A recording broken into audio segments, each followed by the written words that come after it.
Gloria a Dios, hermanos. Aquí estamos. Contentos de estar en la casa del Señor. Continuamos con los estudios en Mateo. Amén. Vamos a estar en Mateo capítulo 16 y capítulo 17. Amén. Como podemos observar acá, gloria a Dios. Vamos a estar hablando de confesión y compromiso en el reino. ¿Qué tiene que ver la confesión con el compromiso? Te va a ver que si nosotros confesamos al Señor como nuestro Señor y Salvador, pues eso implica nuestro compromiso con Él y el compromiso de Él con nosotros. Vamos a ver todo ese trasfondo en el tema que vamos a estar viendo hoy en 3 porciones bíblicas. Amén. Y es importante porque estamos yendo entonces ya más allá de haberse presentado el Señor Jesús.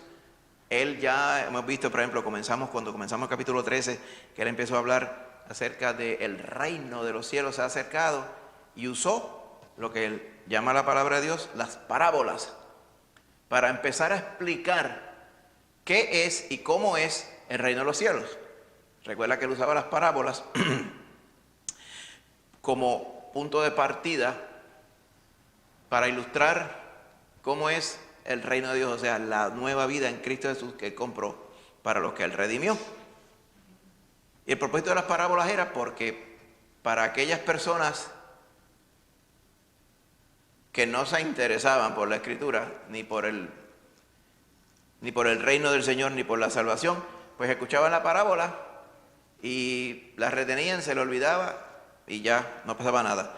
Pero para aquellos que se dejaban tocar por la palabra del Señor, el Señor les inculcaba a través de las parábolas para que ellos quisieran más, preguntaran, indagaran. Y eso era lo que hacían los discípulos. Señor, explícanos la parábola del sembrador. Señor, explícanos la parábola de la cizaña. Amén. Y todas estas cosas, pues, confirmaban que eran aquellos que tenían disposición para aceptar y creer y vivir las cosas del Señor. Pues desde ese momento hasta donde hemos venido, vimos los diferentes milagros, ¿verdad?, que el Señor estuvo mostrando para confirmar que Él era el que era. Vimos la alimentación de aquellos miles de personas, amén. Estuvimos viendo entonces el martes pasado acerca de lo que contamina al hombre, amén. No es lo que uno se come, como creían muchos, sino lo que uno habla, lo que uno piensa, amén. Lo que uno con su conciencia actúa, eso es lo que contamina al hombre. Entonces, avanzando un poco más adelante, hoy vamos a estar viendo en el capítulo 16, amén. Pero entonces, habíamos reseñado también, cuando usted ve el capítulo 16 al principio, la demanda de una señal. ¿Quiénes querían señal? ¿Quiénes querían un milagro para disque creer? Los fariseos y saduceos vinieron para tentarle y le dijeron que les mostrase señal del cielo. ¿Okay? Ellos aparentaban querer creer, queriendo decir, lo único que nos falta, Señor, es que si haces un milagro, nosotros entonces vamos a creer en ti. Y el Señor le dijo, sí, le vamos a dar un milagro a ustedes, la generación mala e hipócrita y adúltera, le dice él, le vamos a dar la señal del profeta Jonás. Y así mismo fue, cuando el Señor murió, estuvo 3 días sepultado y resucitó al tercer día. Esa es la señal del profeta Jonás. Esa era la verdadera señal que iba a confirmar que todo lo que él dijo era verdad. Yo pongo mi vida y tengo poder para tomarla de nuevo. Y eso fue lo que él hizo cuando resucitó. Habiendo dejado ello, ¿ok? Entonces, verso 5 en adelante hasta el verso 12 del capítulo 16, la levadura de los fariseos. Usted recuerda esto, ¿verdad? La levadura no era levadura física, sino era la hipocresía. ¿Okay? Más adelante, como dice, tengan cuidado de la levadura.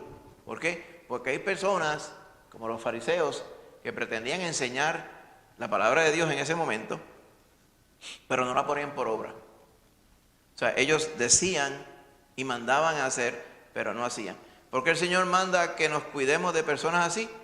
porque ese comportamiento no es un comportamiento digno de imitar, ¿verdad?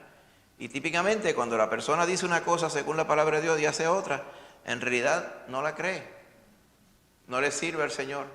Y en su corazón, pues no hay un nuevo nacimiento. ¿Para qué uno tiene que estar frecuentando tales personas, verdad? Así que, y no solamente eso, tener cuidado, cuídense de esa levadura de los fariseos. Amén. Dice, tienen que tener cuidado con la doctrina de ellos. Ellos enseñan y no hacen. Y encima de eso, las personas que no conocen al Señor y quieren hacer las cosas como ellos piensan, pues siempre inventan doctrina. Por eso les decía la doctrina. Muchas de las cosas que tenían puestas sobre el pueblo, que eran costumbres que agradaban al Señor, en realidad eran leyes inventadas por estos mismos caballeros. Entonces, en ese momento, ¿verdad? Habiendo aclarado ello, es que dejamos todo listo para este capítulo que vamos a comenzar ahora. Vamos a estar, esta porción de hoy, vamos a estar en 3 porciones, verso 13 al 19, la confesión de Pedro, vamos a ver a ello, luego el verso 24 y el verso 25, amén. En este caso tiene que ver con negarse a uno mismo, tomar la cruz y seguir al Señor. Ahí es que está el aspecto de, ¿se acuerda? Confesión, como Pedro hizo, confesar al Señor. Compromiso, lo que vamos a ver, si alguno quiere venir en pos de mí, tiene que negarse a sí mismo. Y por último, capítulo 17 es donde el Señor muestra su gloria en la transfiguración. Amén. Así que vamos a ir a esta porción, estas 3 porciones, ¿verdad? En el nombre de Jesús. El verso clave, el verso 24, hermano, del capítulo 16 dice: le dijo entonces Jesús a sus discípulos, si alguno quiere venir en pos de mí, o sea, quiere venir detrás de mí, quiere seguirme, tiene que negarse a sí mismo, tomar su cruz y seguirme. Amén. Y vamos a abundar sobre qué es lo que quiere decir negarse a sí mismo. Y es bien importante, es bien básico, bien sencillo, como todo en la Escritura. Y es algo que el Señor ha estipulado, es necesario para poder servirle, para seguirle. Vamos a abundar sobre eso cuando vayamos al segundo punto. Amén. Así que la verdad central de lo que vamos a estar viendo hoy es que Jesús le tira un desafío a todas las personas. ¿Okay? A confesarle como Salvador y a seguirle como Señor. Amén. Porque Él vino a buscar y a salvar lo que se había perdido. Así que esa es la misión de Él, y como estuvimos leyendo más, cuando estábamos en el devocional, allá en 2 Corintios 5, nosotros somos embajadores de Cristo, teniendo el ministerio de la reconciliación. Ya siendo reconciliados con Dios, nosotros queremos persuadir, o sea, queremos predicar la palabra del Señor. Nosotros no nos vamos a convencer, el que los convence es el Señor. Nosotros vamos a exponer la palabra, exponer nuestra vida, para que ellos puedan tener la oportunidad de creer. Así que el Señor, tal y como desafió a los pescadores allá en el lago de Genesaret, allá en Capernaum, Pedro, Juan y todos aquellos, Andrés, Felipe y todos ellos, pescadores, Él les dijo, vengan y sigan, como está ilustrado aquí. Eso es lo que el Señor vino a hacer de todo aquel que está perdido una nueva criatura. Amén. Gloria a Dios. Así que, más adelante, ¿verdad? Como meta de aprendizaje, siempre tenemos una meta de aprendizaje, que es lo que queremos aprender. ¿Cómo el Señor llamó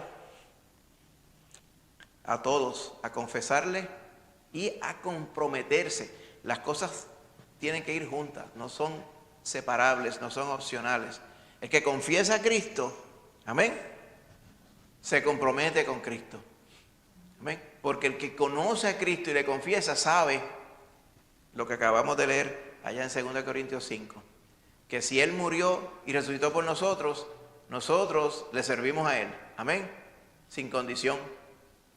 ¿Ok? Así que eso es lo que estriba ser creyente, haber creído en el Señor, ser salvo, y entonces nos comprometemos con Él. Y confesar a Cristo, ¿verdad? En nuestra vida, no solamente el día que nos convertimos, sino confesar a Cristo en nuestra vida todos los días. Eso es lo que vamos a estar viendo a través de lo que vamos a ver hoy. Entonces el bosquejo, como les mencioné, estas 3 porciones, vamos a repartirlas. Amén. Tenemos 3 porciones. ¿Quién quiere leer la primera? Lorimar, la segunda Lorian, y la tercera, ¿quién lee la tercera? Hermanita Úrsula. Amén. capítulo 17. Allá está, en el nombre de Jesús. Así que vamos a ir a ello, hermanos, en el nombre del Señor. Entonces, un poquito de contexto, ¿verdad? Pues habíamos visto un poquito antes, le había explicado un poquito de contexto, pero hay un poquito de detallito más que es bueno que nosotros lo consideremos, ¿ok?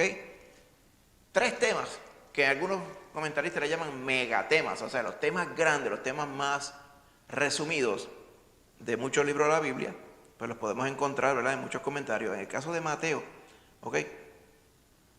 3 temas grandes en Mateo. Cristo sobre todas las cosas, el Cristo propiamente, el ungido de Dios, que dio su vida por nosotros, sus seguidores, o sea, su congregación, los que son salvos, los que son de Cristo, y el tercer punto, la cruz de Cristo. Ese tema de la cruz de Cristo, no solamente la cruz donde Cristo murió, sino la cruz física, literal, espiritual, ¿ok?, vivencial, que todos los que son sus siervos deben seguir. La cruz como instrumento de muerte, pues para el creyente no va a morir físicamente en una cruz necesariamente, pero el creyente va muriendo en Cristo, o sea, su yo va muriendo para que Cristo sea el que florezca en nosotros, ¿okay? Esa cruz, eso es lo que hay que decir, tomar la cruz cada día y seguirle, porque no es nuestra agenda, no es nuestra meta, no es nuestro plan, es el plan del Señor. Y eso es lo que vamos a entender aquí. Ese tema, especialmente de la cruz, es central en Mateo. Amén. Así que otra cosa que recordamos también acerca del Evangelio, en este caso el de Mateo, es que centralmente todo tiene que ver y todo depende del hecho de que Dios envió a su Hijo a morir por nuestros pecados. Si no fuera así, nada de lo que está en la Biblia tendría relevancia. Todo tiene que ver y está anclado que Cristo murió por nosotros. Amén. Así que la iglesia, los que han sido salvos por Cristo, tienen que imitar a Cristo en su amor, en su servicio a la humanidad. Él se entregó, como estuvimos reseñando el domingo pasado, ¿verdad?, la humildad y la entrega del creyente esencial. Amén. Así que, otra parte bien importante, ¿okay? Pedro. ¿Usted recuerda a Pedro? Pues Pedro tenía sus momentos de lucidez, ¿verdad? Habían otros momentos donde él, pues, simplemente, pues, tenía sus encontronazos con el Señor, ¿verdad? Porque muchas veces, pues, se dejaba ver por lo que veía, pero muchas veces, no interpretaba correctamente las cosas y se adelantaba mucho. Aquí vamos a ver a Pedro, como que de momento en lo correcto, de momento en lo incorrecto, de momento en lo correcto, ¿sabe? Él estaba para todos lados, de esquina a esquina, se movía de este cuarto para acá, para el otro, y era porque era una persona obviamente que estaba percibiendo la maravilla de Dios, pero todavía no había comprendido la profundidad de ellas, ¿okay? ¿Por qué digo esto? Porque van a ver que Pedro confiesa: tú eres el Cristo, el Hijo del Dios viviente. Más adelante, en el verso 23, el Señor le dice: apártate de mí, Satanás, le dice a Pedro, en el mismo día. ¿Ok? Y más adelante, 6 días después, capítulo 17, vemos que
Gloria a Dios. Ahora sí.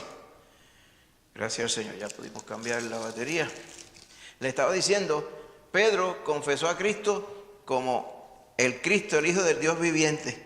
Y más adelante se dejó usar por Satanás para decirle al Señor, no vayas a Jerusalén a morir. Pero después más adelante, al principio del capítulo 17, vemos que Pedro mismo fue participante de la visión, cuando el Señor se transformó, se transfiguró. Y Pedro dijo, ay Señor, no nos vayamos de aquí, vamos a quedarnos aquí, hacemos unas tienditas, unas casetitas y nos quedamos acá. O sea, vemos a Pedro protagonista, pero vemos a Pedro como ilustrando cuán cambiante puede ser el corazón de las personas, especialmente cuando están recién comenzando su vida en Cristo Jesús, porque él era suficientemente sensible para recibir la revelación de Dios. Este es mi Hijo amado, este es el Cristo. Pero a la misma vez, pues no comprender todo lo que estaba pasando, que Cristo tenía que ir a morir en la cruz, ¿verdad? Así que él ilustra la vida del creyente cuando va creciendo, pero ilustra también entonces la necesidad de nosotros ser sabios y escudriñar la Escritura y entender exactamente lo que el Señor quiere que creamos. Amén. Dios te bendiga. Y por último, esa transfiguración, ¿verdad?, que vamos a estar viendo más adelante, fue una revelación para convencer, ¿verdad?, y llenar de fe a los discípulos, ¿ok?, para que tuvieran un adelanto del Cristo en su gloria, o sea, de verle más allá que como él se veía como una persona común y corriente, pero era Dios, y ahí tuvo un adelanto de la gloria de Cristo. Amén. Así que todo ello lo vamos a estar viendo en esta noche, Dios mediante, en el nombre de Jesús. Así que vamos a leer la primera porción, la va a leer Lorimar, después la siguiente Lorian y la última la maestra Úrsula. La confesión de Pedro, así que vamos a ir a esto aquí un momentito, en el nombre de Jesús. Ok.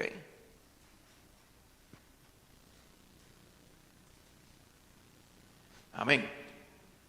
Vamos, que las porciones, fíjate, esto fue algo que se me pasó. Las porciones no están aquí escritas, ¿ok? Las podemos añadir más tarde, ¿verdad?, a los slides. Pero Mateo 16, 13 al 19. Vamos a leerlo y así queda registrado, amén. Mateo 16, 13 al 19. Mateo 16, 13 al 19 dice, viniendo Jesús a la región de Cesarea de Filipo, preguntó a sus discípulos diciendo, ¿quién dicen los hombres que es el Hijo de Hombre? Ellos dijeron, unos Juan el Bautista, otros Elías y otros Jeremías o alguno de los profetas. Él les dijo, ¿y vosotros, quién decís que soy yo? Respondiendo Simón Pedro dijo, tú eres el Cristo, el Hijo del Dios viviente. Entonces le respondió Jesús, bienaventurado eres, Simón, hijo de Jonás, porque no te reveló carne ni sangre, sino mi Padre que está en los cielos. Y yo también te digo que tú eres Pedro, y sobre esta roca edificaré mi iglesia, y las puertas del Hades no prevalecerán contra ella. Y a ti te daré las llaves del reino de los cielos, y todo lo que atares en la tierra será atado en los cielos, y todo lo que desatares en la tierra será desatado en los cielos. Entonces mandó a sus discípulos a que nadie dijesen que a nadie dijesen que él era Jesús el Cristo. Amén. Muchas gracias. En su Biblia posiblemente diga la confesión de Pedro, que es el tema de lo que estamos hablando aquí. Amén. Así que vamos a ir, ya que lo hemos entendido, lo hemos leído, ¿verdad? Vamos a algunas preguntas para ir empezando. Recuerde que es un estudio bíblico, es una conversación, para ir participando. Por favor, si va a comentar algo, hágalo a través de del micrófono, ¿ok? Para que todo quede registrado. Primero, unas preguntas.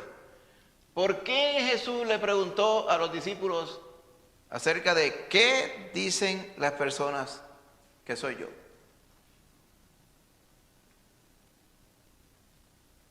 ¿A dónde quería llegar él, según vemos aquí? ¿Estaba interesado él tanto en lo que decían las personas de él o qué era lo que realmente le interesaba?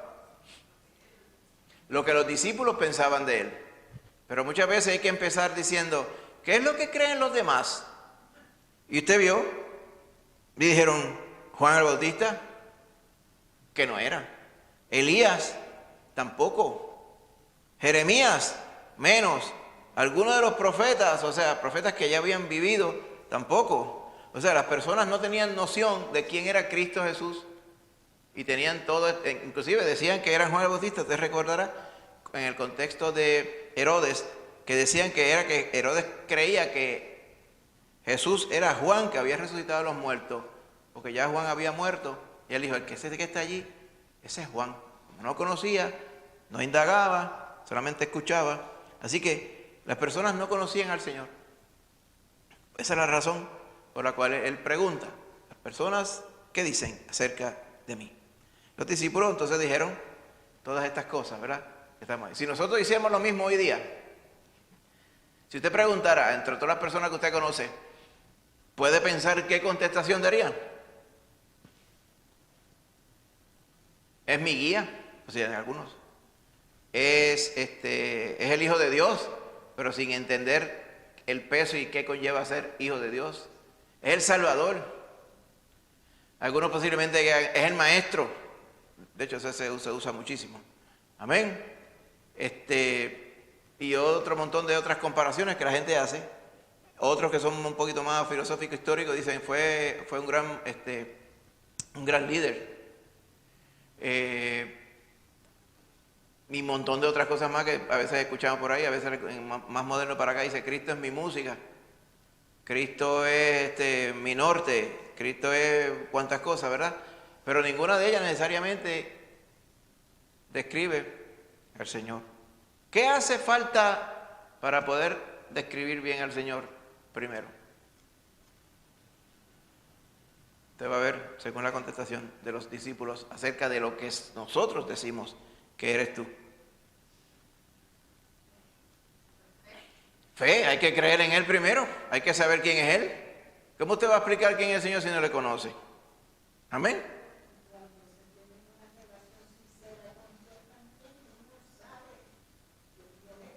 Amén, claro.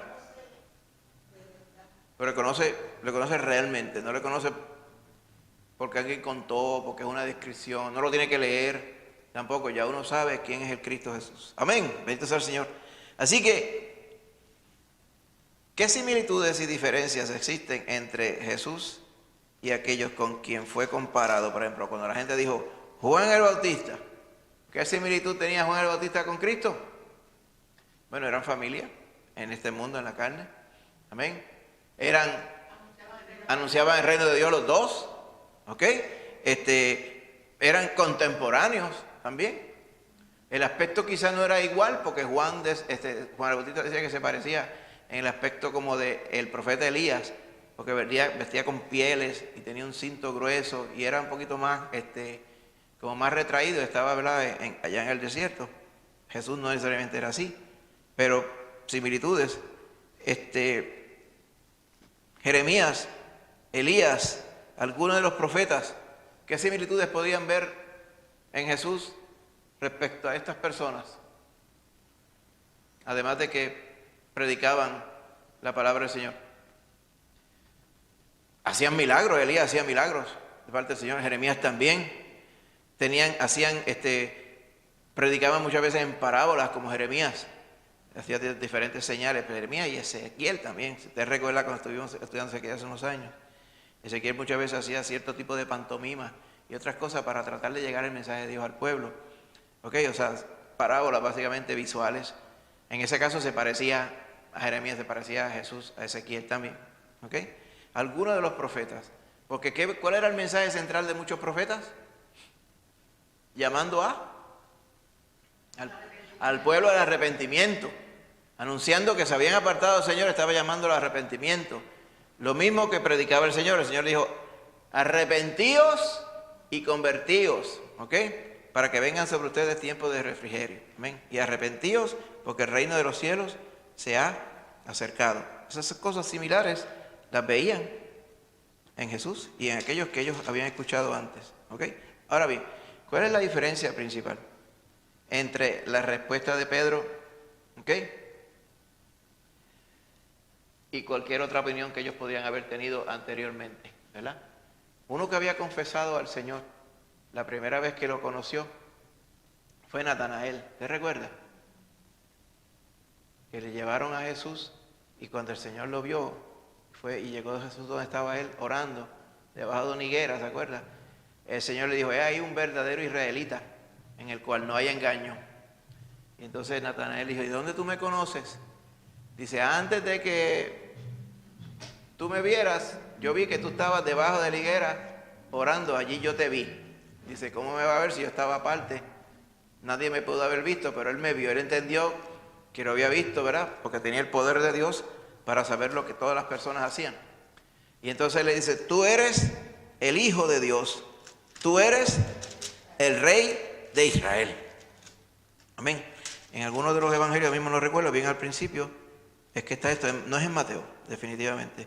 No sé si sea en Lucas o en Juan, uno de ellos, si alguno lo busca, pues por allí lo va a encontrar, ¿ok? El llamamiento de diferentes discípulos, ¿ok? Así que bien importante, hermano, porque para uno describir al Señor y hablar del Señor, tiene que conocerle primero. Amén. Bien importante. Así que esa es la diferencia entre lo que Pedro dijo, tú eres el Cristo, el Hijo del Dios viviente. Fíjate que Pedro habló a nombre de todos, porque Jesús preguntó, ¿y ustedes, todos, qué dicen que soy yo? Y Pedro fue adelante y contestó, tú eres el Cristo, o sea, el ungido de Dios, el siervo de Dios, el Hijo del Dios viviente. En la palabra Dios viviente está contenido el nombre de Dios, el Dios que vive, el eterno, el que es, yo soy, el que soy, es lo que el contexto de el Dios viviente. Amén. Así que Juan 1 al final, está lo de Natanael. Sí, perfecto, sí, gracias. Juan 1 al final, la confesión de Natanael. ¿Okay? Muchas veces pensamos la confesión de Pedro, pero Natanael fue antes de la de Pedro. ¿Okay? Jesús llama a Felipe y a Natanael. Sí, en este caso, déjeme leerlo, como dice. Felipe halló a Natanael y le dijo, hemos hallado a aquel de quien escribió Moisés en la ley, así como los profetas, a Jesús, hijo de José, de Nazaret. Natanael dijo, ¿de Nazaret puede salir algo bueno? Le dijo Felipe, ven y ve. Cuando Jesús vio a Natanael que se le acercaba, dijo de él, he aquí un verdadero israelita, en quien no hay engaño. Fíjate qué interesante, un verdadero israelita. Porque habían israelitas, pero no eran verdaderos. ¿Cuáles eran los verdaderos? Aquellos que andan en integridad. Dicen, esta persona, y le conocía. O sea, una persona, quiso decir, una persona íntegra, una persona sincera. Amén. Qué bueno cuando el Señor dice esas cosas de uno. Como dijo el Señor acerca de Job, ¿has visto a mi siervo Job? Que no hay otro como él en la tierra, fiel y justo. Amén. Y lo mismo dijo aquí el Señor Jesús de él. Y Natanael le dice, ¿de dónde me conoces? Jesús entonces le dice, antes que Felipe te llamara, cuando estabas debajo de la higuera, te vi. Esta parte no se nos narra en la Escritura, pero era obvio que este varón estaba debajo de la higuera antes que hubiera venido Felipe a llamarle. Y estando allí solo, el Señor ya, ¿verdad?, con su poder ya lo había percibido y le dice, allí yo te vi. Inmediatamente Natanael se convenció por esa representación, por esa señal, y le dijo, Rabí, o sea, maestro, tú eres el Hijo de Dios. Esa vez no le preguntó, él le dijo, claro, dice, tú eres el Hijo de Dios, tú eres el Rey de Israel. Así que es súper importante, porque para conocer a Cristo, ¿verdad?, pero para confesar a Cristo hay que conocer a Cristo primero. ¿Ven? Eso fue lo que hizo Pedro. Pedro tuvo esa revelación acerca de quién era Jesús, directamente del Padre, como dice el Señor, verso 17. Eso no te le reveló carne ni sangre, eso no fue algo que tú aprendiste, algo que te enseñaron en la escuela. Eso te lo enseñó mi Padre que está en los cielos. Y esto ilustra una parte súper importante también, hermano. El Señor Jesús diría, nadie puede venir a mí si el Padre no le trajere. ¿Qué es esto? Que el Padre no le trajere.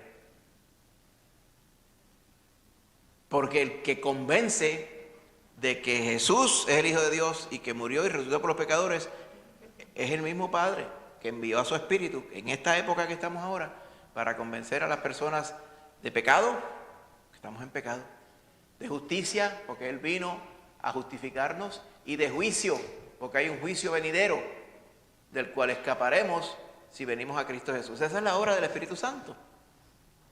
Así que el Padre, a través del Espíritu Santo, es el que trae los perdidos a Jesús. Es el que revela a todo el que quiere que se revele que verdaderamente Jesús es el Hijo de Dios y es la salvación. Amén.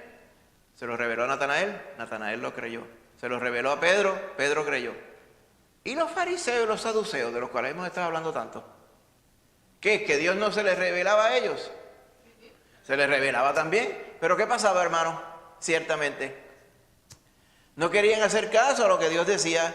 Ellos querían hacer caso a lo que ellos inventaban, a lo que ellos estaban acostumbrados. Y ellos tenían un bloqueo grande con la tradición. Y de hecho, las personas en nuestro entorno hoy día tienen muchas limitaciones con la tradición, porque son de cierta forma y creen de cierta forma, y siempre hemos sido así y somos así, y si estamos en un sitio congregado sin habernos salvado, porque estamos allí, pero no nos hemos salvado, pues, pero hacemos las cosas de cierta forma y yo me voy a quedar así porque así soy yo. Y eso pasaba en los tiempos bíblicos y pasa en los tiempos de hoy también.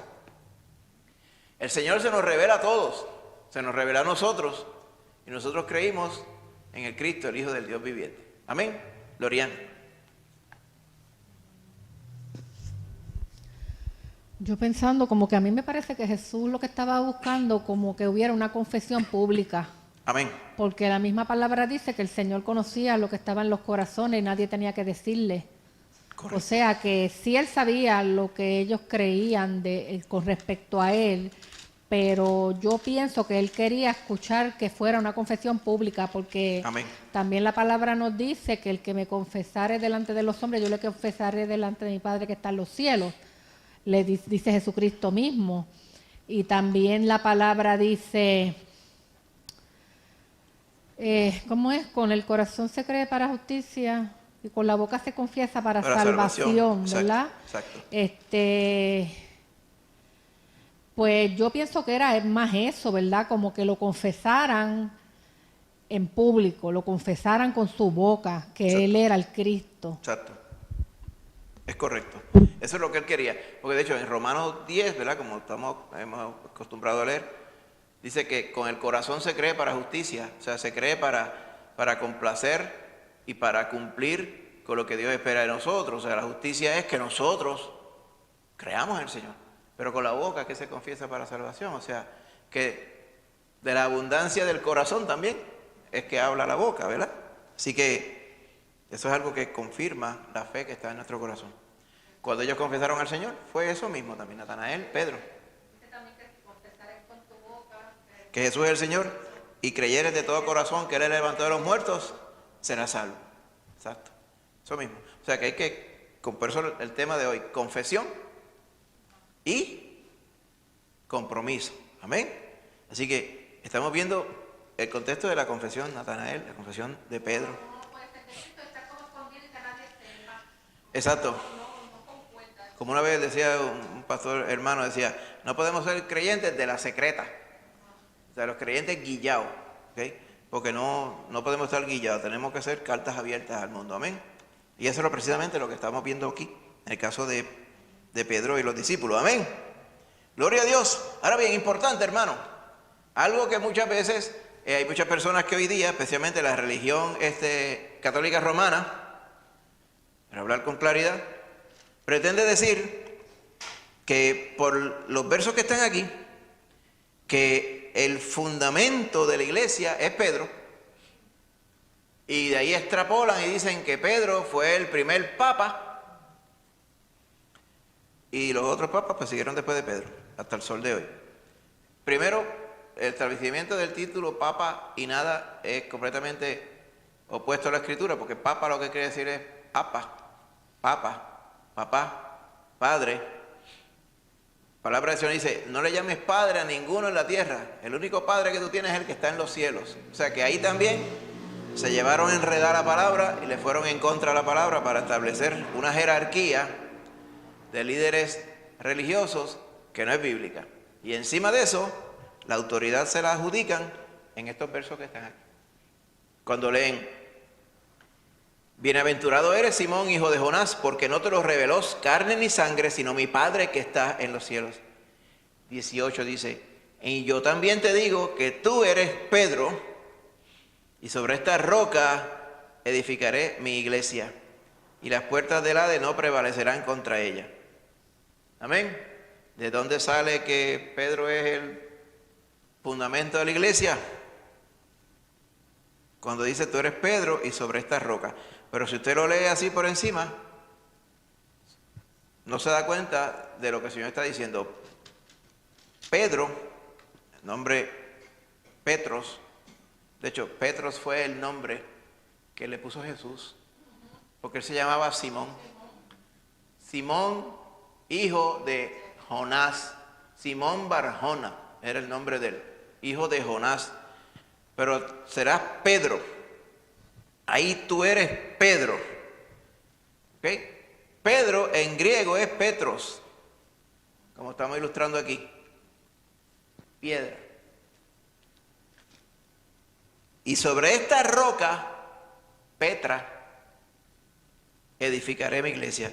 Petros es una cosa y Petra es otra. Petros, la piedrita o la piedra, era Pedro.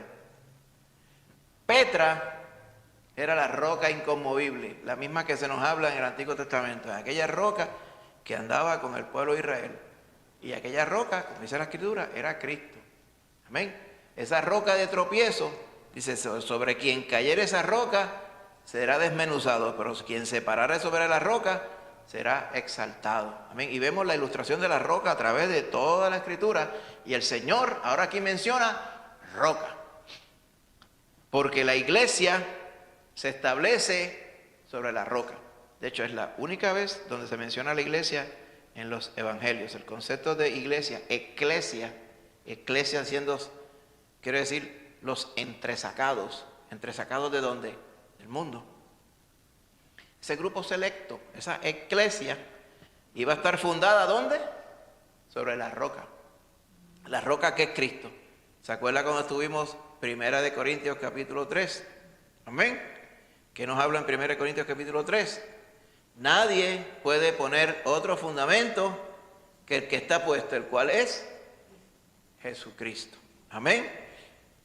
Por eso dice, tenga cuidado como usted sobreedifica sobre ese fundamento. Aquí es claro, o sea, la doctrina bíblica acerca de Cristo y la iglesia es que Cristo es el fundamento de la iglesia. Y Cristo es el redentor de la iglesia. Cristo es el que compra la iglesia. No es Pedro. Pedro es de los comprados por Cristo. Amén. Pedro habrá sido y sería un gran líder. Amén. Eso no lo dudamos. Tuvo un papel esencial en la obra del Señor, siendo testigo ocular de la gloria de Dios, de la resurrección de Cristo y de su doctrina. Pero Pedro es Pedro y Cristo es Cristo. Pedro no es Cristo y Cristo no es Pedro. Amén. Es triste y trágico el hecho de que todo ese error adrede lo han estado predicando hace casi 2000 años para acá, diciendo que la iglesia descansa sobre su fundador, que es Cristo. Eso es una blasfemia a lo que nos dice la palabra del Señor. Que Pedro, pues que Pedro no es Cristo, que la iglesia está fundada sobre Cristo, amén, no sobre Pedro, amén.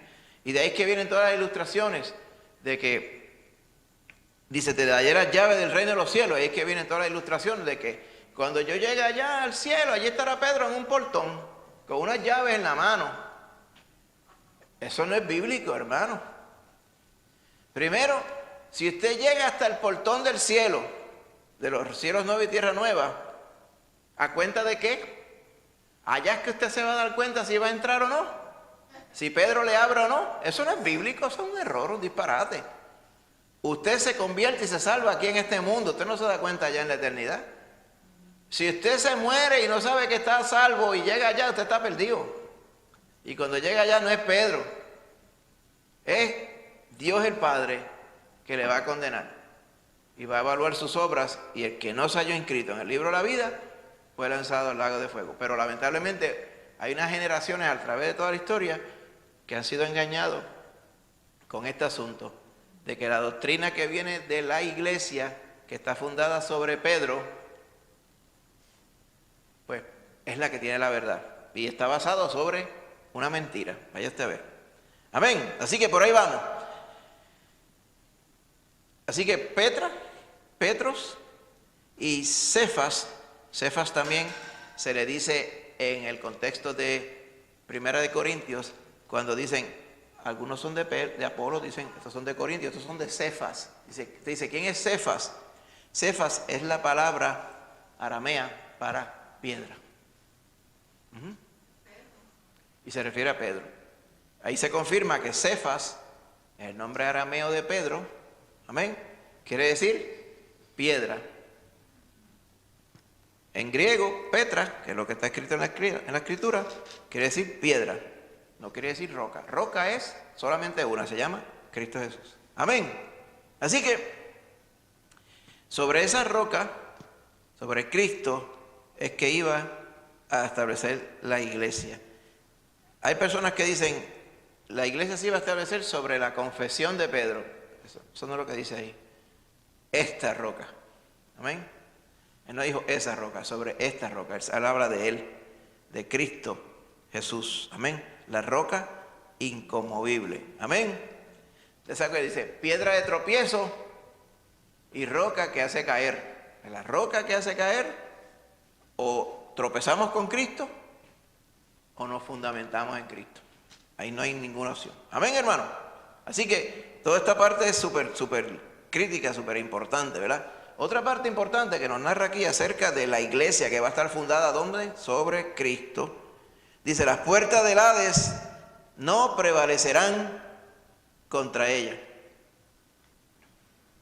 ¿Qué quiere decir esto? El infierno, el Hades, el lugar de los muertos, de los condenados, dice, eso no tiene poder sobre la iglesia. ¿Por qué? Porque todos los salvos que constituyen la iglesia, la muerte no tiene poder sobre ellos, la muerte no se enseñorea sobre ellos. Y esto es lo que el Señor estaba adelantando. La iglesia no son los que están juntos en un salón, la iglesia son los que Cristo ha salvado. Amén. Así que a través del mundo la iglesia prevalece para la eternidad. Entonces, donde dice la llave del reino de los cielos, no quiere decir que Pedro ni ningún otro discípulo era el que iba a abrir y cerrar. Amén. Al contrario, todo lo que está mencionando aquí lo está mencionando en el capítulo 18 de Mateo. Vaya al capítulo 18 de Mateo, verso 18.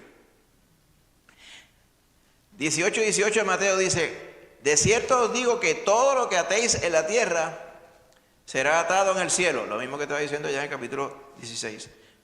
Y todo lo que desatéis en la tierra será desatado en el cielo. ¿Amén? ¿A eso qué se refiere? Es básicamente el poder de actuar en pro de Cristo Jesús aquí. Amén. Y en el contexto de lo que se está diciendo aquí en el verso 15 en adelante, es de perdonar al hermano. No está diciendo nada más. Amén. O sea que tú puedes decidir si vas a perdonar o no. Y ahí especifica cómo debes disciplinar para llevar al hermano que ha fallado, que ha pecado, al perdón. Y esto lo hemos visto en muchas ocasiones, que va, si alguien peca contra ti, repréndele. Si no te oye, ve con 1 o 2. Si no te oye, llévalo a la iglesia. Si no oye a la iglesia, pues considéralo como que es alguien que no ha conocido al Señor, gentil y publicano. Porque todo lo que aten en la tierra, o sea, la decisión de poder, de hacer todas las cosas según mi palabra aquí en la tierra y de perdonar según mi palabra, eso mismo allá en el cielo. Y lo que usted desate en la tierra será desatado en el cielo. Por eso dice, si 2 de ustedes se pusieron de acuerdo en la tierra acerca de cualquier cosa que pidieran, les será hecho por mi Padre que está en los cielos. Eso se refiere a las llaves, hermano. Ahora bien, la llave del reino también se refiere a que nosotros tenemos la palabra de salvación. A quien nosotros le prediquemos la palabra de salvación, le estamos literalmente dando las llaves, figurativamente, para entrar a la eternidad. Amén. porque la eternidad se entra a través de Cristo Jesús. Así que nosotros somos, como estábamos leyendo en 2 Corintios 5, somos embajadores de Cristo. Eso es lo que somos. Amén. Siervos, salvados de Cristo, embajadores de Cristo. Amén. Pero el fundamento es Cristo Jesús. Amén. Pregunta hasta ahora, hermano. Amén. Hermanita Úrsula.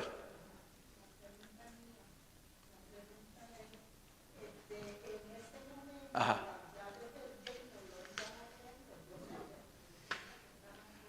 La llave del reino como tal, o sea, los que iban a ser comisionados para predicar eran ellos. Más adelante, toda esa comisión que se convirtió en la gran comisión, pues la tienen todos los creyentes. Exacto. Claro, porque nosotros que tenemos la verdad de Cristo, los que hemos creído en Cristo según la palabra de Dios, pues tenemos la responsabilidad de predicar a Cristo y por ende las llaves. Eso es lo que se refiere a las llaves como tal. Amén. Y también implica lo que vimos en el capítulo 18 de Mateo, que nosotros tenemos la potestad de decidir perdonar o no. No es que no vamos a perdonar, es que nosotros, aún en nuestra carne, pudiéramos decir, no vamos a perdonar, lo cual el Señor no quiere, ¿verdad? Sino que vamos a actuar en nombre del Señor, pero tener la llave tú tienes esa autoridad aquí en el mundo. Tienes la autoridad del Señor de predicar o no, de perdonar o no. Esas son las llaves que se refiere ahí. Amén. En el nombre de Jesús. Sí, el Espíritu Santo, claro, el Espíritu Santo nos lleva. Lo que pasa es que en ese momento, muy dicho, ¿verdad? El Espíritu Santo no se había revelado como que iba a estar en los creyentes. Sí se conocía el Espíritu Santo y lo vemos, ¿verdad? Desplegado, por ejemplo, en aquella ocasión durante el bautismo del Señor Jesús, ¿verdad? Se manifestó junto con el Padre y con el Hijo. Pero más adelante, cuando vemos cómo se va desarrollando la doctrina del Espíritu Santo, vemos que el Espíritu Santo fue la promesa de la presencia de Dios viviendo en los creyentes. Pero eso no se conocía así en el tiempo que se estaba viviendo el Evangelio de Mateo. Eso es lo que en el estudio de la Biblia se llama teología sistemática. Y uno dice, ¿qué es eso tan complicado? No es que es complicado. Sistemática es que cada vez que vamos progresando en la Escritura, desde Génesis hasta Apocalipsis, el Señor se va revelando más y más. Aspectos del Señor que nos eran revelados antes se van revelando hasta que al fin se ve el plan completo de Dios allá en el Apocalipsis. Amén. Eso es lo que llama teología progresiva o teología sistemática. Sistemáticamente conocían algo sobre el Espíritu aquí, en el Evangelio. Cuando vamos a Hechos vemos otro aspecto, y cuando vamos a las cartas de Pablo y a las de Juan vemos otro aspecto más detallado y más profundo acerca del Espíritu Santo. Eso es lo sistemático de la teología. La otra porción la va a leer la maestra Lorian, versículos 24 y 25, amén, de Mateo, condiciones para seguir a Jesús. ¿Cómo dice? 16, 24 y 25. Entonces Jesús dijo a sus discípulos, si alguno quiere venir en pos de mí, niéguese a sí mismo y tome su cruz y sígame. Porque todo el que quiera salvar su vida la perderá, y todo el que pierda su vida por causa de mí la hallará. Amén, gracias. Jesús dijo a sus discípulos, pero antes de ello, ¿qué le había dicho antes a sus discípulos? En el contexto de los versículos 21 a 23, Jesús le dice, empezó a declarar a sus discípulos desde entonces, o sea, desde que Pedro lo confesó, amén, en aquella ocasión, le empezó a decir a sus discípulos que era necesario ir a Jerusalén y padecer muchos de los ancianos y los principales sacerdotes y de los escribas, y ser muerto y resucitar al tercer día. Y eso impactó a estos discípulos de manera tal, porque ellos no podían correlacionar el hecho de que este es el Cristo, el Hijo del Dios viviente, pero iba a padecer a manos de hombres, lo iban a matar y resucitar al tercer día. Lo de resucitar al tercer día como que se les olvidaba. Pero él decía, ¿por qué el Cristo tiene que pasar todas estas cosas? El Hijo de Dios pasar estas cosas, y como que no lograban comprender por qué. Pedro entonces le dijo aparte, Señor, mira, ten compasión de ti. ¿Cómo tú vas a permitir que estas cosas te pasen? No permita que esto te acontezca. Suena cariño, ¿verdad? Qué amor le tenía Pedro a Cristo. Pero el Señor lo percibió, para que usted vea que aún de estas cosas que parecen, ¡ay, qué tierno Pedro! Dentro de esa ternura, el Señor percibió que estaba el diablo. ¿Por qué estaba el diablo? Porque el diablo, usando a Pedro, para que Cristo pudiera considerar no ir a morir. ¿Imagina eso? Otra tentación que le puso el diablo a través de Pedro. Y fíjense cómo el diablo es puerco, como decimos, porque unos momentos antes Dios el Padre usó a Pedro para confesar a Cristo. Y ahora el diablo usó al mismo Pedro para decirle, Señor, no vayas a morir allá, que es la parte fundamental. Él vino a morir por los pecadores. O sea que es una cosa increíble cómo obra Satanás en la vida de las personas, pero también increíble cómo obra Dios el Padre en la vida de aquellos que se dejan que Dios le obre también. Manita Margarita. El que esté firme, muy cierto. Mire que no caiga. O sea, no podemos decir, ay, por este momento glorioso que he tenido con el Señor, ya con esto me dura toda la vida. Tenemos que estar todo el tiempo persistiendo porque vemos la debilidad humana. Amén. El Señor reprende a Pedro y dice, quítate delante de mí, Satanás, porque me eres tropiezo, porque ¿sabes qué? No pones la vista en las miras, no pones la mira en las cosas de Dios, sino en las cosas de los hombres. Y ahí viene la parte que leyó Lorian. Le dijo entonces a los discípulos, si alguno quiere venir en pos de mí, niéguese a sí mismo y tome su cruz y sígame, porque todo el que quiera salvar su vida la perderá, y el que la pierda su vida por causa de mí la hallará. O sea, en el momento cuando pasaban estas cosas, usted nota que el Señor como que aprieta los tornillos, ¿verdad? Allá en Juan 6 estaban multitudes detrás de él porque habían comido, y mucho. Y se habían venido detrás de él. El Señor le dice, yo estoy seguro, ustedes vinieron acá no por las señales, sino porque comieron el pan y se llenaron la panza. Y el Señor, al ver todos esos miles y miles grandes de personas, hermano, para que tengan una idea, las aldeas de aquellos tiempos tenían 100, 200 personas. Esa era una ciudad, una aldea grande. Nazaret, en aquellos tiempos, posiblemente tendría 1000 y pico de habitantes. Tener 20,000 personas comiendo, eso eran varios pueblos juntos. Esas cosas no se daban en aquellos tiempos. ¿Por qué había tanta gente buscando al Señor? Porque la fama del Señor, la palabra que predicaba les interesaba, por lo menos superficialmente, pero mayormente dice, hemos comido peces y panes. Y siguieron buscándole. ¿Qué hizo el Señor? Le dijo, de cierto os digo, el que no come mi carne y bebe mi sangre, no puede tener vida en sí mismo. Y ahí se ofendieron. ¿Cómo va a ser que nosotros, caníbales, nosotros vamos a comernos a este Señor? ¿Qué quiere decir eso que su carne y su sangre? El que quiere entender la palabra del Señor, ¿qué tenía que hacer? Preguntarle al Señor. Pero empezaron a ofenderse con eso. El Señor usó eso para filtrar quiénes eran los que eran realmente suyos y los que no. Cuando quedó el grupo de los apóstoles y los discípulos, que se entiende eran como 60, 70 personas, Él les dice, ¿ustedes se quieren ir también? ¿De acuerdo? Dice, wow, qué rofa el Señor, pensaría uno. No, pero es que estas son cosas de vida o muerte, hermano. Nadie puede estar detrás del Señor haciendo el aguaje de que es del Señor. O es del Señor o no. Y Él lo filtró otra vez. Y Pedro, el primero que contestó, le dice, ¿a dónde vamos a ir, Señor? Si solamente tú tienes palabras de vida eterna. También el Padre se lo reveló en el corazón de Pedro. Le adelantamos hasta Mateo 16, pero no leyó Lorian. Él vuelve y le aprieta los tornillos y le dice, como queriendo decir, ¿vieron el cambiazo que ha sucedido en Pedro y que puede suceder en cualquiera? Es el contexto. Primero me confiesan y después son instrumentos del diablo. Dice, si alguno quiere venir detrás de mí, quiere seguirme, tiene que negarse a sí mismo, tomar su cruz y seguirme. Hay que meterse con Dios, como dice, hay que meterse con Cristo Jesús. Somos de Cristo. Pues vamos a orar, vamos a escudriñar la palabra, vamos a hacer cartas abiertas al mundo, amén. No nos vamos a entretener, como nos aconseja Pablo, en los asuntos y los bretes de la vida, para que nos descarríen, nos dañen la mente y nos lleven de aquí para allá y nos confundan y nos trastoquen la mente. Vamos a enfocarnos en la palabra del Señor. Tiene que negarse a sí mismo. La agenda es la agenda de Cristo. Eso es lo que es negarse a sí mismo.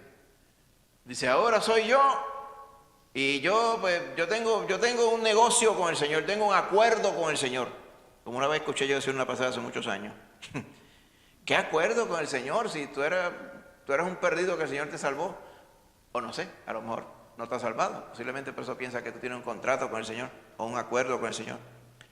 Como quien dice, el Señor y yo nos entendemos de cierta forma que no es la que está en la Escritura. Eso tampoco es bíblico. Cuando uno es un esclavo de Cristo porque Él nos compró con su sangre, eso es todo lo que hay que saber. El resto está puesto para que nosotros nos dediquemos al Señor. Así que, condiciones para seguir a Jesús, como estábamos diciendo, hay que negarse a uno mismo. No soy yo el importante, yo no soy el que dicto la pauta, yo no soy el que pongo la agenda, yo no soy el que cuadro las cosas que se van a hacer y las que no. ¿Quién hace eso? El Señor. Esa es la primera condición. Y tomar su cruz. ¿Para qué era la cruz? ¿Para morir? ¿Para eso era la cruz? La cruz era para morir. Pablo más adelante hablaría de la cruz. ¿Amén? Por eso decía, ustedes cada día van creciendo y yo voy muriendo. Lo usa muchas veces. ¿Qué es lo que quiere decir Pablo ahí? Pues que él sabía que él iba a gastarse para el Señor. ¿Verdad? Os digo ciertamente a los Gálatas de que yo todos los días muero. Decía, ¿qué creo que está diciendo Pablo? ¿Será que se encuentra que está viejo? No, no es eso, hermano. Morir al yo de uno, es decir, yo, que es que uno tiene la tendencia, yo voy a decir las cosas que yo voy a hacer. Y Cristo dice, no, tú no vas a decir ninguna cosa que hacer. Yo voy a decir las cosas que tú vas a hacer. Ese es el morir a ese yo. No quiere decir que es que uno va a ser un aplastado, que uno no toma sus decisiones y que le tienen que decir. No, eso no es lo que yo quiero decir aquí. Respecto a Cristo, sí, Señor, ¿qué tú quieres que yo haga? Muchas veces las palabritas claves de la Biblia son esas mismas. ¿Te acuerdas cómo le dijo Saulo cuando Cristo Jesús lo tumbó al piso? ¿Qué le dijo Saulo a Cristo? Señor. De momento era Señor.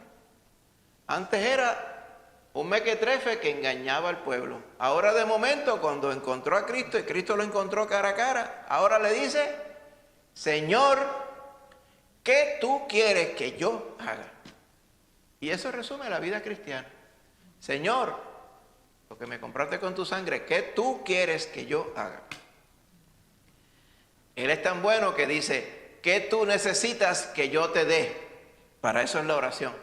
Pero eso no retira que Él es el Señor y que Él es el que dictamina lo que se haga. Amén. Esa parte es súper importante. Eso es lo que quiere decir tomar la cruz, porque nuestro yo, nuestra intención va muriendo todos los días y seguimos al Señor. Y la parte importante, verso 25, dice, todo el que quiera salvar su vida tiene que perderla primero, lo que quiere decir. ¿Cómo perdemos la vida? Bueno, es que cuando usted está sin Cristo, la vida suya está perdida como quiera. Exactamente. Y cuando Cristo le salva, amén, usted perdió su voluntad y la razón de su vida. Qué bueno que la perdió, porque la vida suya la estaba llevando al infierno directo. Pero ahora la vida suya, la razón de ser, el propósito es Cristo Jesús. Usted ya perdió su vida, su propósito, ahora el propósito es de Cristo. Amén. Allá en ese verso que tú mencionaste, Lorian, era... No, ya, eso es Gálatas 2:20. Mira si es verdad. Gálatas 2:20, si alguien... Ese mismo, ¿verdad? Gálatas 2:20 dice de esta forma: con Cristo estoy juntamente crucificado. Mira a ver si no es lo mismo que está diciendo el Señor ya en Mateo 16. Y ya no vivo yo, ¿verdad? Ya perdí mi vida. Vive Cristo en mí. Él es el que manda.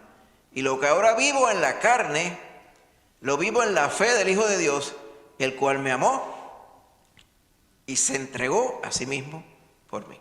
Amén. Súper exactamente lo mismo que está diciendo en la boca del Señor Jesús.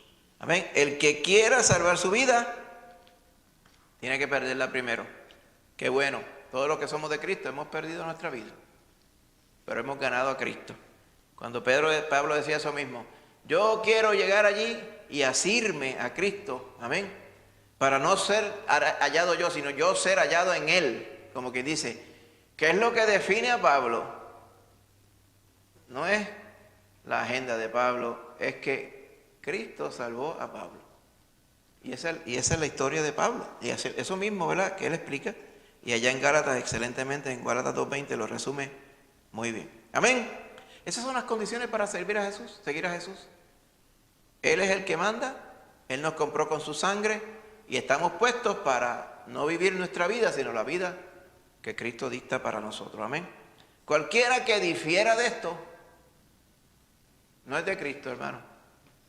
Y yo, a lo largo de los años, yo me he convencido que no es que conocen a Cristo, pero tienen un problema con esto, o que no han crecido. No. Cuando usted cree en Cristo y usted conoce a Cristo, hermano, lo primero que se transforma en su vida es la noción de que ya usted no es de usted, usted es de Cristo Jesús. Eso le pasó a Pablo y le pasa al que conoce a Cristo, sabe que el Señor es el Señor. Por eso se llama Señor, porque el Señor es el que manda en todos lados y para ello fue que Él vino a morir. Amén. Así que los que quieran salvar su vida tienen que perderla primero, tienen que morir a ellos y vivir para Cristo mediante la fe. Amén. Y el que pierda su vida por causa de mí, la hallará. Queriendo decir, los salvos, que son salvos por la fe, se caracterizan porque perdieron su vida.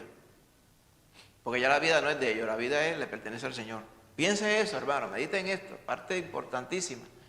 Porque eso nos ayuda a nosotros a ser verdaderamente hijos de Dios fieles y receptores de su bendición. Amén. ¿Se acuerda de llevad mi yugo sobre vosotros? ¿Okay? Y aprended de mí. ¿Que soy qué?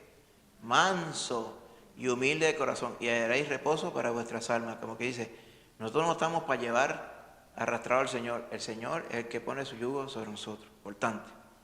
Seguimos, hermanos, para poder resumir la próxima porción. Si no hay preguntas en esta porción, vamos a la última, que la va a leer la hermanita Úrsula. Capítulo 17, verso 1 al 5. Mientras todas estas cosas suceden, el próximo contexto va a leer lo va a leer la hermanita Lorma a nombre de Úrsula.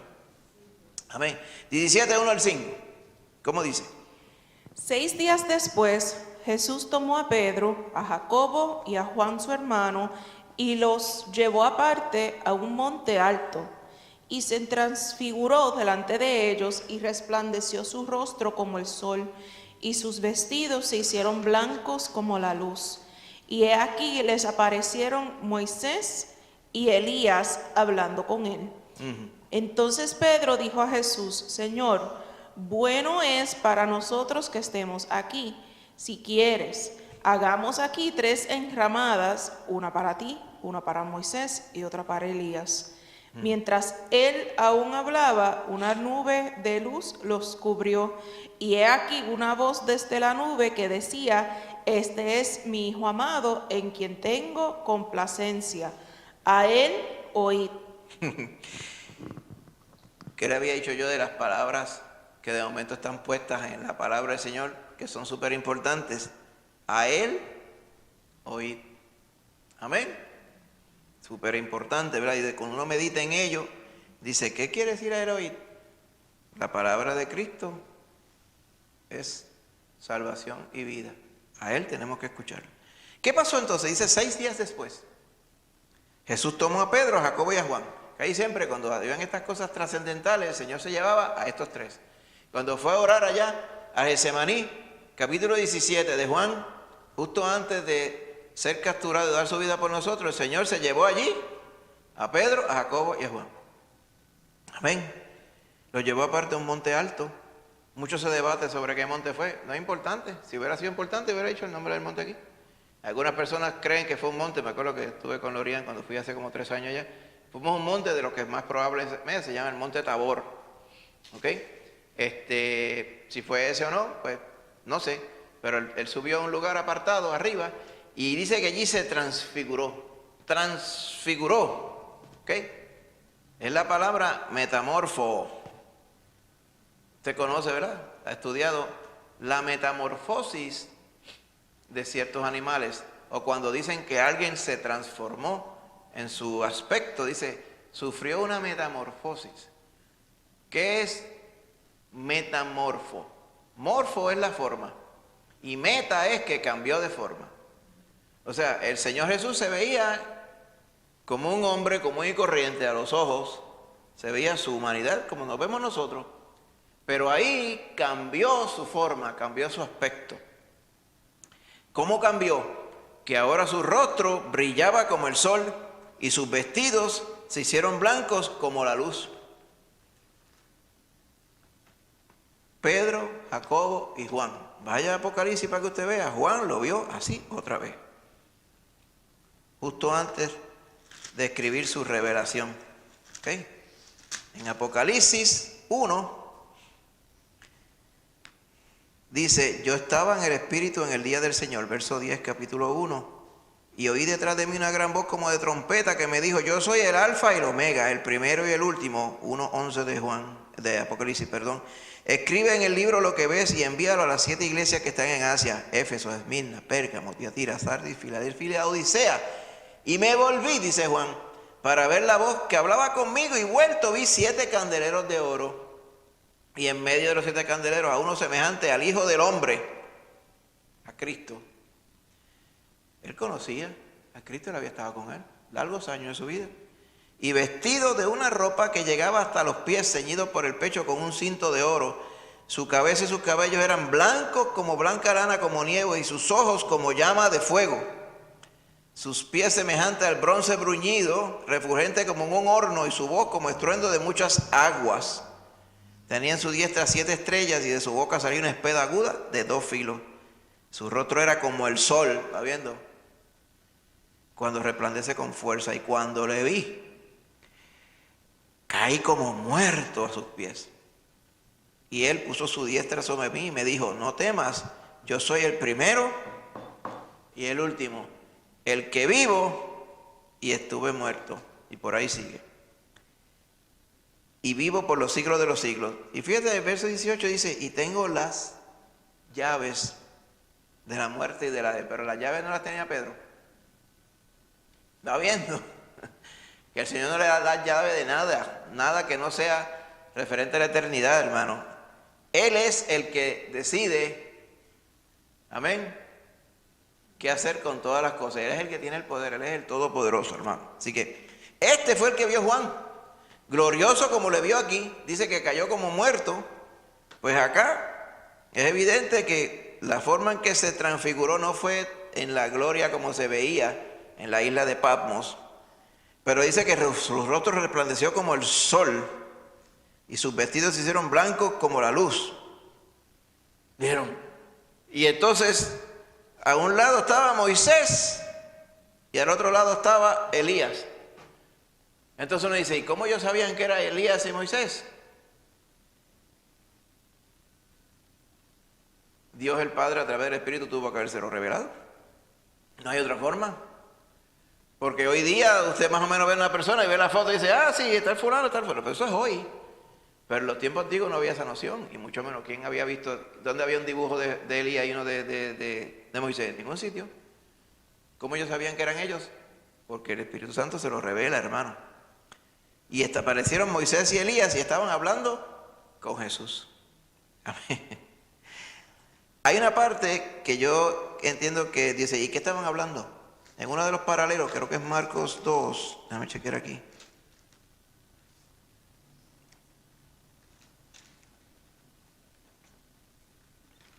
¿En Marcos 2? No, Marcos 9. Perdón, Marcos 9. Marcos 9. Déjame chequear si era que hablaba de qué era lo que estaban hablando. Pues nos parece entonces que será en Lucas. Yo entiendo que había una de las porciones, Lucas 20, que hablaba el contexto de la que era lo que estaban hablando allí.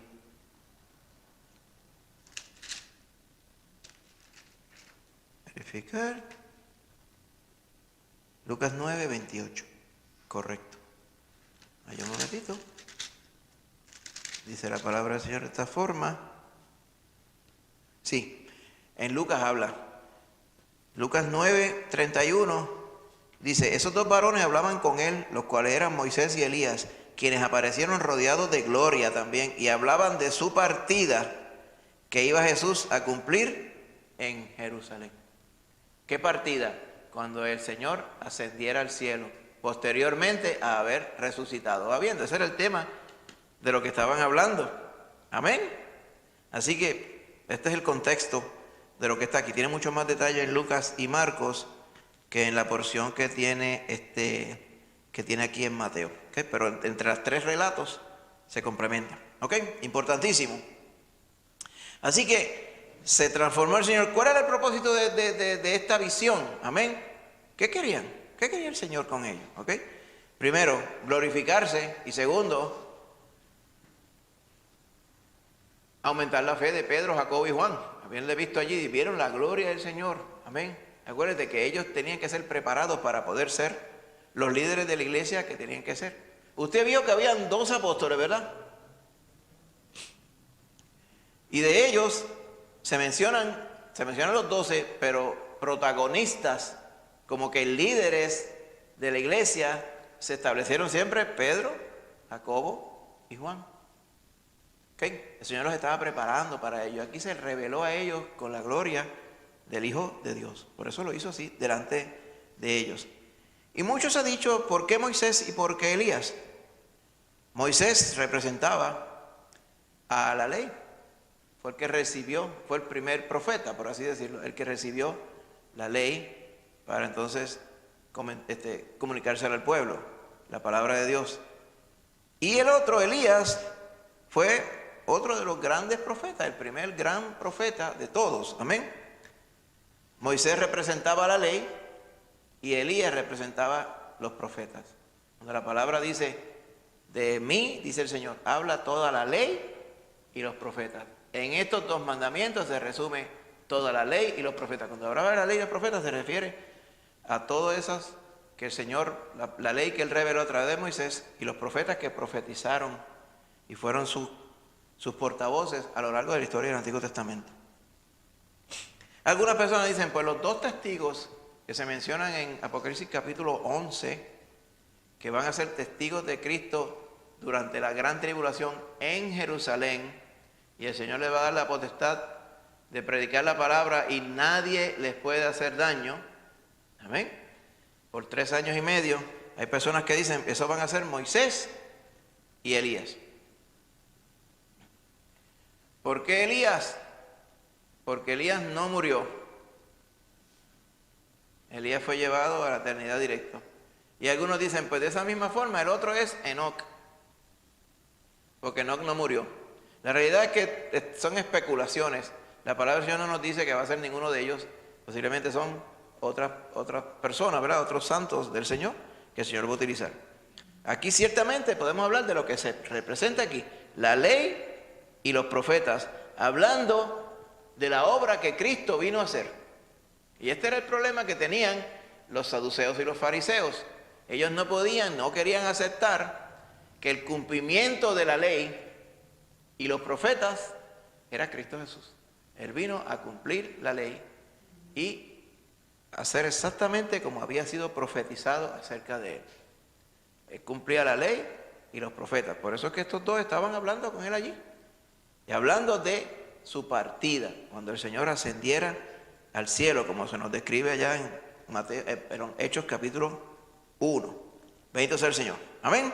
Pedro se quiso quedar allí. No alcanzó a comprender. Primero, ¿por qué se iban a quedar allí? El Señor no había querido a quedarse viviendo en un monte en ningún lado. Y Moisés y Elías tampoco se iban a quedar allí. Ellos aparecieron por obra milagrosa, por una señal. La realidad es que fue una experiencia, fue una bendición, pero tenía su principio y tenía su fin. Pedro, impulsivo, Le dijo, mira, vamos a hacer aquí 3 enramadas, o sea, tres casetitas. Una para ti, una para Moisés y una para Elías. Típico de Pedro, ¿verdad? Parece que se había recuperado del regaño que le dio el Señor 6 días antes. Y ya en esta ocasión, pues, estaba otra vez más animoso. ¿Ok? Así que, la parte importante de todo esto, hermano, ¿para qué el Señor hizo esta demostración de poder? Este es mi Hijo amado, en quien tengo complacencia, en quien me complazco. ¿Por qué el Padre se complacía en el Hijo? Pues exacto. El mismo Jesús decía, mi Padre me ama, porque yo hago lo que Él me dice. Amén. Soy obediente. A Él oír. ¿En qué otro lugar de la Escritura se registran estas mismas palabras, hermano? ¿Te recuerdas? Había otro evento que se... En el bautismo de Jesús. En esa señal donde hubo aquel estruendo de la voz de Dios y bajó el Espíritu Santo representado como paloma y el poder de Dios se representó allí, en esa señal Dios el Padre dijo claramente, esto es lo importante, queriendo decir, este es mi Hijo amado, en quien yo me complazco, a Él oíd. Y aquí mismo se repite claramente, el importante, ¿quién es el importante? Señor Jesús, no hay más ninguno. Por eso es que hay muchos que pretenden predicar salvación sin Cristo. Pretenden predicar a Jehová, el Dios del Padre, sin Cristo. Pretenden predicar moral y buenaventura sin Cristo.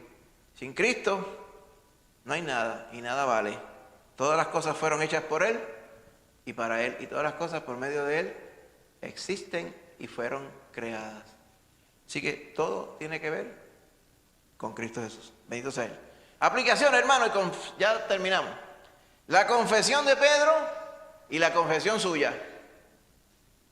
Lo que vale delante de Dios depende de una revelación divina. Usted solamente puede confesar a Cristo si usted conoce a Cristo. El Espíritu Santo es el que nos convence que Jesús era, amén, y es más, que es el Cristo. Debo decir aquí, tengo que corregir ese type. Okay. Él es el Cristo, amén, el Hijo del Dios viviente. El Espíritu Santo es el que convence. Por eso él mismo decía en el capítulo 5 de Juan, escudriñar las Escrituras, le decía él a los fariseos, dice, porque a vosotros os parece que en ellas, o sea, por tener la Escritura, ustedes tienen la vida eterna. Y ellas son las que dan testimonio de mí. La Escritura no salva a nadie. Es el autor de la Escritura el que salva, lo que quiere decir. Y segundo, las condiciones para seguir a Jesús. Mateo 16, 24 y 25. Si alguno quiere venir en pos de mí, niéguese a sí mismo, tome su cruz y entonces sígame. Así que es necesario poner a Cristo antes que nuestras propias necesidades aparentes. Y ese comentario está bien, para hacerlo accesible a todos, pero es mucho más intenso es que yo tengo que poner a Cristo. Es que Cristo es el dueño de mi vida y Cristo me dice a mí lo que yo tengo que hacer. No es un acuerdo que yo tengo con Cristo. ¿Okay? Es que si Cristo no me hubiera salvado, yo estaba perdido hasta la médula. Él me salvó para que yo le sirva. Eso es todo lo que hay que entender aquí. El que no entiende estas cosas, hermano, es porque no conoce al Señor. Estamos en Cristo, todo o nada. Así que quiere el Señor. Por eso dice Mateo 10, dice, el que ama a padre o madre más que a mí, no es digno de mí. No es que usted no va a amar a su padre o su madre, es que lo ame más que a Cristo. O sea, no nos confundamos con las palabras. El que ama a hijo o hija más que a mí, no es digno de mí. ¿Vamos a amar con intensidad a nuestros hijos y nuestras hijas? Claro que sí. Pero a quien tenemos que amar verdaderamente como Él nos amó fue Cristo Jesús. Inclusive lo que entendemos con esto es que usted verdaderamente puede amar a su familia cuando Cristo le ha salvado y usted ama al Señor. Esa es la única forma. ¿Okay? Ese es el único contexto puro y verdadero. Y el que no toma su cruz y sigue en pos de mí, no es digno de mí. ¿Okay? Vaya usted, qué gran filtro está aplicando el Señor aquí en esta porción. Amén. Esas son las condiciones de seguir al Señor. Gloria a Dios. Un privilegio tremendo, supremo que tenemos al conocer a Cristo y ser salvos. Así que, resumiendo ya, la semana que viene, volvemos, ¿ok? Mateo 18 y 19. Las relaciones en el reino. Empieza diciendo, ¿quién es el mayor? Que si no volvéis y os hacéis como niños, no entraréis en el reino de los cielos. Vamos a comenzar con eso la semana que viene, capítulo 18, capítulo 19. Amén. Ya estamos en el estudio número 16 de los 26 estudios que son en Mateo. Estamos un poquito más allá de la mitad. Comentarios, hermanos, dudas, preguntas. Amén. Pues hasta aquí nos ha ayudado el Señor. Recuerde todas las peticiones de oración que hicimos. Vamos a orar ahora por ellas. Ven, todas aquellas que el Señor las recuerda, las tenemos todas apuntadas. Vamos a seguir orando por ellas también, de día en día. Así que acompáñame a orar, hermano querido. Y con esto entonces nos despedimos en esta noche. Y nos vamos con la bendición del Señor a nuestras casas. Bendito sea el Señor. Oramos. Señor Padre Santo, gracias te damos porque tú eres bueno sobre nosotros. Padre Santo, has sido bueno, nos has salvado, nos has limpiado. Has escrito nuestros nombres, Padre Santo, en el libro de la vida, Señor. Gracias te damos por eso. Gracias porque estando perdidos, tú te fijaste en nosotros, Padre. Y gracias porque tu palabra es viva y eficaz, es santa, es directa, Padre Santo, es clara, es diáfana. Que tú nos salvaste para que te sirviéramos. Ayúdanos a hacerlo así todos los días, Señor. Que cuando de momento nos ponemos trotones por esto y estas cosas, ajustanos, Señor. Ayúdanos a servirte, a cumplir, como Pablo dijo a Timoteo, a cumplir nuestro ministerio. Ayúdanos a hacerlo así, a serte fieles, Padre Santo, en todo momento. Glorifícate, Señor, en nuestras vidas, Padre. Ahora, Padre Santo, que ya ha comenzado este ciclo escolar, glorifícate, Señor, en las escuelas, Señor, que tú seas exaltado entre ellas, Señor, y bendice a los estudiantes y a los profesores y maestros. Y a nosotros, Padre Santo, también ayúdanos, Señor, a las labores de las casas, a las labores del trabajo también, y que podamos ir ahora a nuestras casas con bien. Pero recuerda, Señor, todas aquellas peticiones que te hemos presentado están en tus manos. Contéstalas, Señor, en tu sabiduría, en tu misericordia. Gracias, Señor, porque tú eres bueno y nos salvaste y nos redimiste de toda maldición y de toda angustia. Bendito seas tú, Señor. Contesta estas peticiones, Padre, y descansamos en ti, Señor.